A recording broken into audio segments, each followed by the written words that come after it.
Hortensia. Je suis la journaliste à la radio et télé Asta au PH Monde. Nous voici encore aujourd'hui revenus à l'heure de notre émission pour une nouvelle actualité portant sur la divinité de qui est venu nous voir, c'est quoi.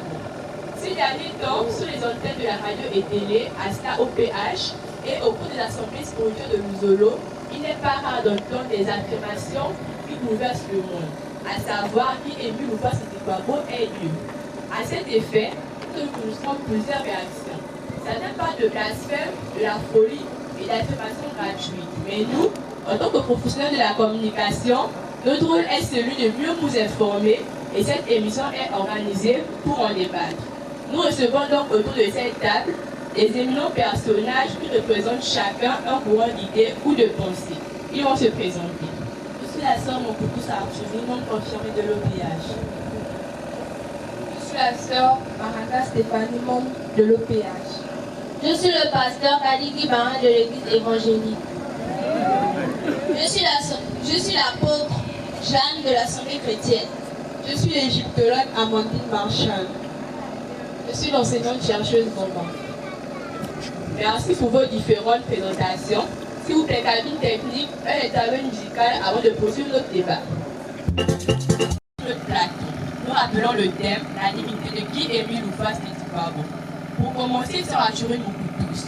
Dans vos prédications, vous affirmez que qui est lui Loufa Stéphane est Dieu, n'est-ce pas, Madame la journaliste? S'il vous plaît, pouvez-vous être plus explicite sur ce sujet? Merci Madame la journaliste de m'avoir accordé la parole. Pour mieux comprendre la divinité de Guy Émile Ofa-Setikwabo, permettez-moi de faire la similitude avec la vie de Jésus, fils de Dieu. Je vous en prie. Ce n'est pas un secret, nous savons tous que Jésus, fils de Dieu, est né d'une femme appelée Marie. Sa naissance a été annoncée dans Isaïe 7, verset 14, et a eu lieu dans une étale. Une étoile conduisit les rois mages jusqu'au lieu où il était né.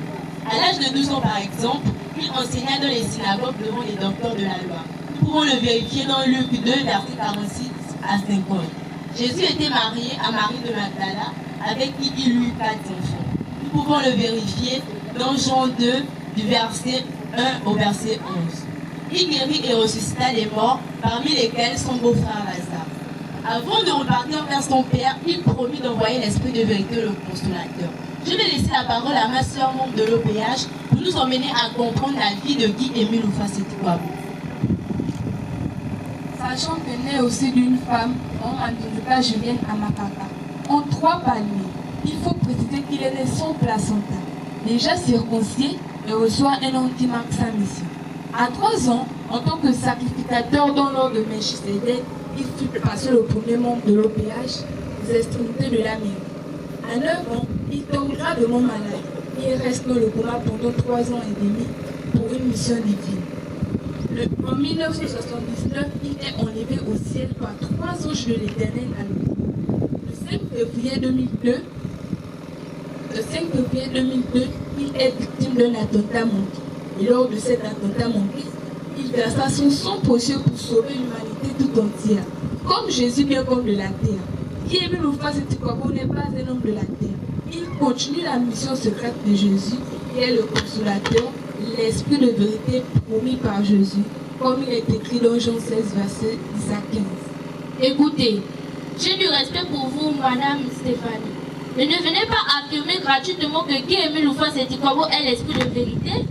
En d'autres termes, vous voulez insinuer qu'il est Dieu. Non, mais c'est du blasphème car nous savons tous que Dieu est esprit. Et pasteur, vous aussi. Bien qu'esprit, Dieu a un corps, et cela nous pouvons le vérifier dans Exode 3, du verset 23 au verset 24. Guy Émile Ofa-Setikwabo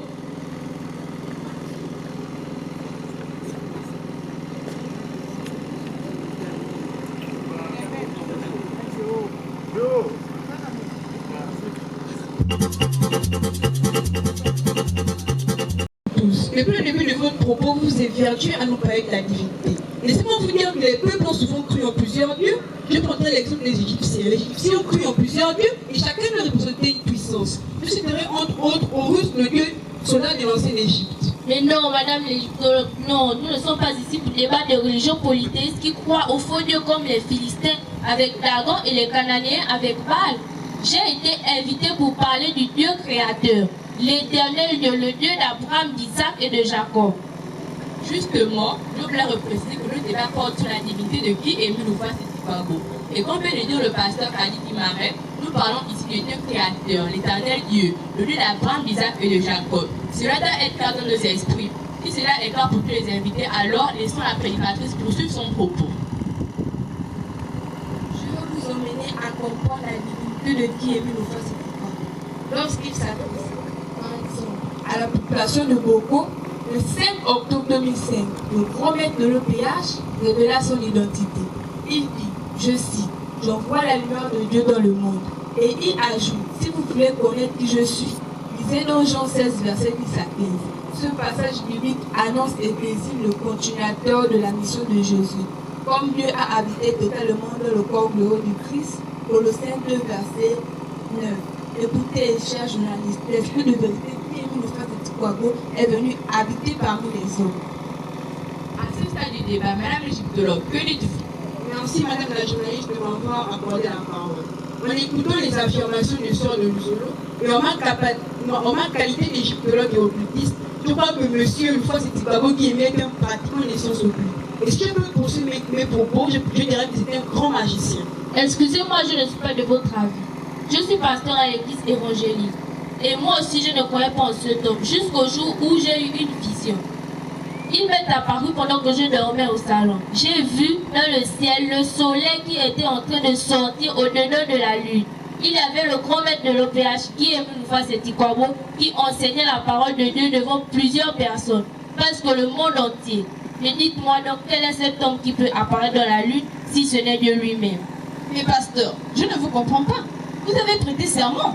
Et tous les dimanches, vous prêchez le nom puissant de Jésus-Christ. Comment pouvez-vous affirmer sur les médias que ce monsieur-là qui vient à Kibossi est Dieu, pasteur?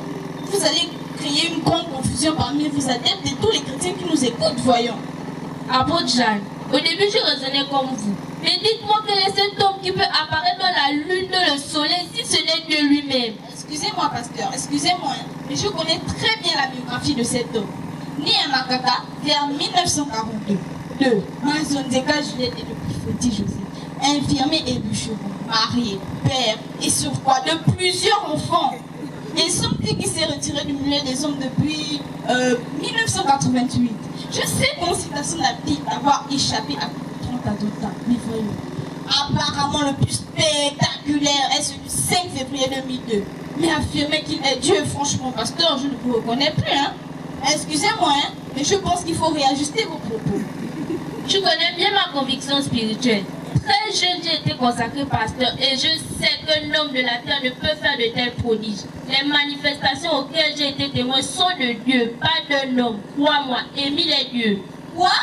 Affirmer que Guy-Émile Loufa-Seti-Kwabo est Dieu. Cet homme-là que les habitants de Kibossi ont pu grandir. Mais c'est une folie.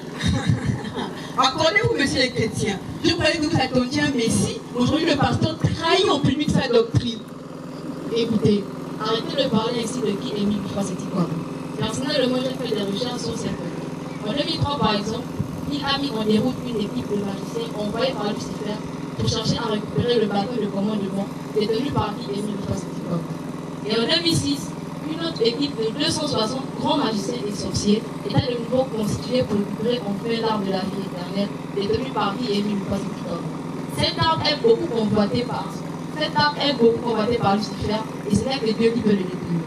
Et cet arbre est détenu par Guy-Émile Loufa-Seti-Kwabo. Alors qu'il est dit non, je ne trouve pas de réponse. Sœur Tania, pouvez-vous répondre à cette question s'il vous plaît? Mais vous aussi, la réponse est évidente. Qui peut détenir l'arbre de la vie éternelle si ce n'est Dieu lui-même? Guy-Émile Loufa-Seti-Kwabo est véritablement homme, véritablement Dieu. Il est le consolateur, l'esprit de vérité, le Saint-Esprit, l'âme de Dieu, Dieu créateur, et il se manifeste dans le soleil quand il veut. Quoi, mais qu'est-ce que cette dame veut encore éviter? Excusez-moi, madame la journaliste, mais je préfère quitter ce plateau. Je ne peux pas admettre et continuer de tels propos qui remettent en cause les découvertes scientifiques. Elle veut donc affirmer que Guy-Émile Loufa-Seti-Kwabo est Dieu. Excusez-moi, madame la journaliste, mais je préfère quitter ce plateau. Calmez-vous s'il vous plaît, pensez au nom des téléspectateurs qui ne respectent les hommes des sciences. Excusez-moi, madame la journaliste, mais je ne peux pas admettre de telles énormités venant de la part de madame Stéphanie. Elle veut donc affirmer que Guy-Émile Loufa-Seti-Kwabo, homme de la terre, a mis ses depuis 6000 degrés Celsius. Vous venez de le dire? Quoi? Est-il l'astronaute pour aller sur une planète. Et avec quelle navette spatiale y est-il arrivé? Non. Mon collègue a raison. Il ne compte pas poser de telles comme ça. Madame l'enseignante chercheuse, apportez plutôt la contradiction parce que le débat et évitez la politique de la chaise. Ce n'est pas responsable venant de vous. Les scientifiques sont à bout d'arguments. Portez plutôt la contradiction au lieu de prendre à pied les champs, franchement. N'envenimez pas les choses, madame Arjumé. Le débat est suffisamment avancé. La porte du discours vient du fait que la prédicatrice affirme la présence de qui est mouvant dans le soleil. Mais justement, comment s'est-on fait pour se rendre sur cette coups de feu? Il n'y a aucune forme de vie. Expliquez-moi. Attendez, vous parlez de forme de vie. Mais qui est le maître de la vie? Mais soit le Dieu créateur. Vous vous demandez avec quelle navette spatiale qui émite son apparition sous le soleil. Je m'adresse particulièrement à vous, madame la chercheuse, parce que je sais que vous êtes chrétienne. Et à ce titre, vous serez plus réceptif. Mais non, je n'ai aucune intention de plaisanter. Parce que je sais qu'en tant que chrétien, vous croyez à l'omniprésence, l'omniscience et l'omnipotence de Dieu. Oui, et alors? Parlons plutôt de l'omniprésence. Nous savons tous que Dieu est présent en tout lieu. C'est une vérité incontestable. Mais pourquoi alors l'Esprit de vérité, l'Esprit Saint, qui est Dieu le Père, aurait-il besoin d'une navette spatiale pour arriver dans une quelconque planète? Mais Dieu est omniprésent et omnipotent. Il n'a besoin d'aucun moyen de déplacement, c'est évident. Vous ne vous êtes jamais posé la question de savoir avec quel moyen Dieu apparaît-il sous le soleil?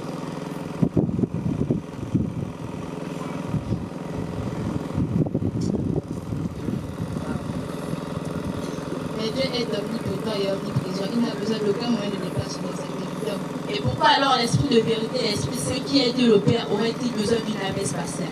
Laissez-moi vous dire que qui est mis le fois c'est est omniprésent, omnipotent et omniscient. Voilà pourquoi il apparaît dans le soleil pour manifester sa divine gloire.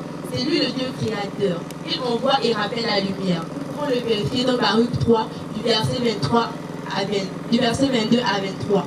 Et pour terminer, laissez-moi vous dire que qui est mis le fois c'est l'Esprit de vérité, l'Esprit Saint, l'âme de Dieu, le Saint-Esprit, est le véritable Père de Jésus le Christ. Car ce dernier a été conçu par le Saint-Esprit. Nous pourrons le vérifier dans Matthieu 2, versets 18 à 25.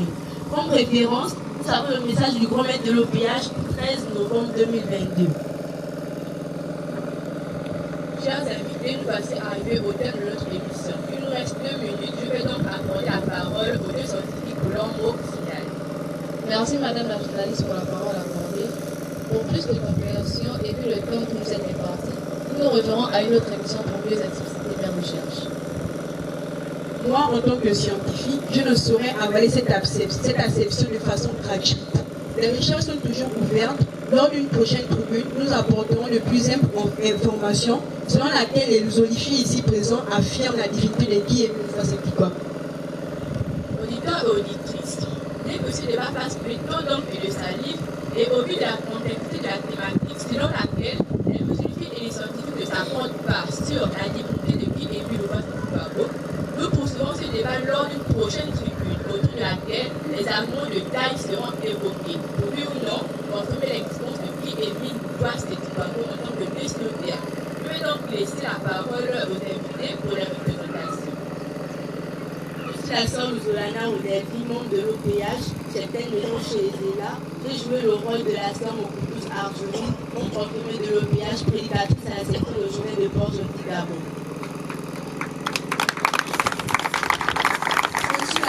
Benita Naomi Deborah, membre de l'OPH, j'ai joué le rôle de la sœur Stéphanie Maranga, membre de l'OPH, prédicatrice à la section logicielle de Port-Gentil.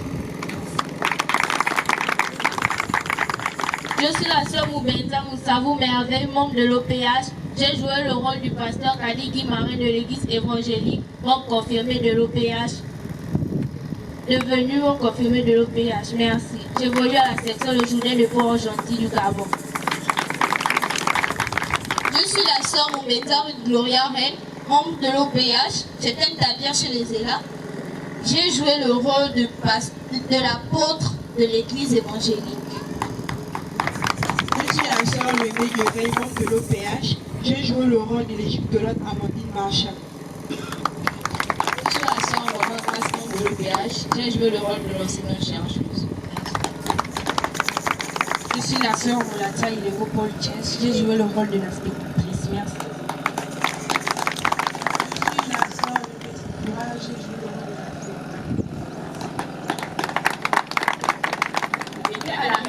l'organisation, les encadrants de la pépongère sélective du Congo, les encadrants de la pépongère sélective du Gabon, à la coordination, la présidente adjointe de Bukonaga, la sœur Laetitia Ikabango, une épouse Avonkou Kikoto, avec la collaboration des frères Pascal Léonard, Narcisse Malonda et Kouko Léonard du Congo-Brazzaville.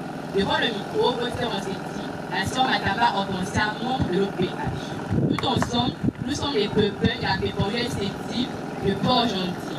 Nous sommes sous la houlette de Guy Émile Loufa Sékou-Kouabo, président, fondateur de l'association Luzolo Amour. Nous sommes venus ici avec nos encadreurs, notamment Papa Mbenza Atanas, président adjoint de la pépongère sélective de Port-Gentil. Maman Elena Mavungu, chargée à l'organisation de la pépongère sélective.